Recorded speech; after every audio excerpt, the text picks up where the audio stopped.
Hello and welcome back to Pods Niger, your number one podcast and the listening hub of the century. Here with you is Pamela Gold Ojoma Hassan, and thank you for tuning in.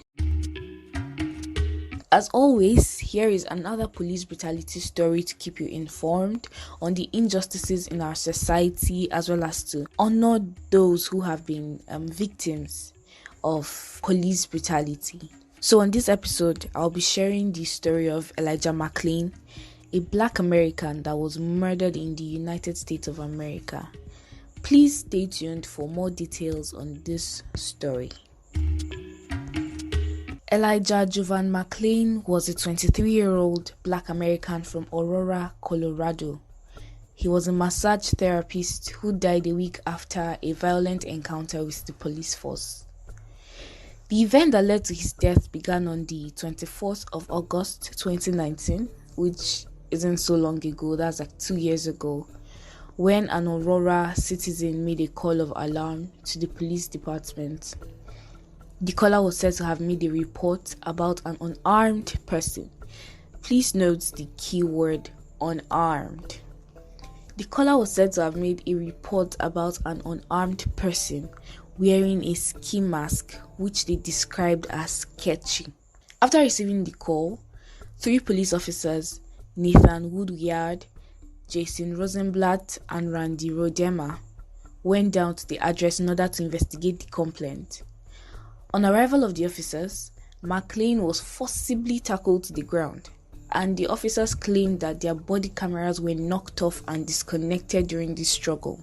And according to them, this is why they had no videos or any evidences from the place where they had arrested McClain. So McClain was then handcuffed behind his back, after which paramedics Jeremy Cooper and Peter Cichunek administered ketamine to McClain to sedate him. This is somebody you are trying to arrest. If he is not responding, I don't think it is okay for you to still want to administer ketamine or any form of substance to a citizen, or even the person doesn't even have to be a citizen, to a human being. Why would you just straight up administer ketamine to sedate the person when this is not a mad person or anything? I really do not understand, but let's go on with the story and see where it leads. Immediately after the substance was emptied in his system, McClain went into cardiac arrest. He was then transported to the hospital and after 3 days was declared brain dead. On the 30th of August 2019, which was 6 days after the incident, he was removed from life support and thereafter pronounced dead. An autopsy was carried out in order to ascertain the cause of McClain's death, but the result was inconclusive. The cause of the death was listed as undetermined by the coroner. After many online protests and Aurora lawmakers' request for a new third-party investigation into McClain's death, Colorado Governor Jared Polis announced the administration would re-examine the case. 5 days later, photos that were taken in October 2019, that's during the investigation, showed officers posing inappropriately and reenacting the carotid restraint used on McClain, taken at the site he was detained, were discovered. 1 officer resigned and 3 were fired. An investigative report ordered by the City Council on 21st February 2021, which is 2 years after the incident, was released, and it was discovered that the officers had no legal basis to stop or restrain McClain, let alone sedate him. This is what I was talking about earlier. It is now obvious that it was even an illegal action, but these officers carried it out like it was nothing.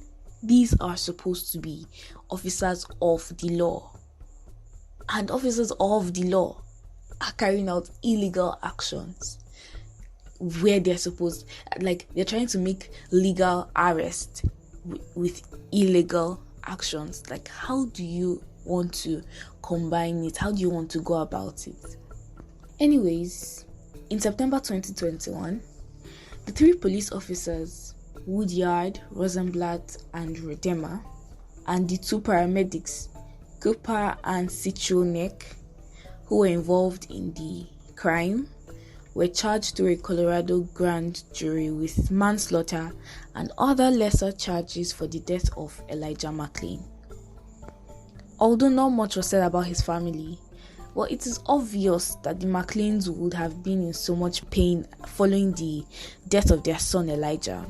He was a young man, apparently with aspirations and hopes, but unfortunately didn't live long enough to, see them all come to reality. The family also would have endured the injustice until 2 years after the murder of their son, as the case spanned from 2019 to 2021. Like, for 2 years, they could not still get justice for their son, for their brother. And according to the stories gathered from the family, he was actually on an errand for his brother. His brother asked him to get something from the store, and he went to get it and met with this unfortunate incident that cost him his life. The persistence of police brutality in Africa and in the whole world at large, like, it doesn't just happen in Africa, in the whole world, it has become a traumatic experience. What we see daily, the pictures and videos of violence, is somewhat scary. Like, can we even continue like this? These stories are enough reasons for the advocacy against police brutality and the fast rising awareness, because I see no other reason.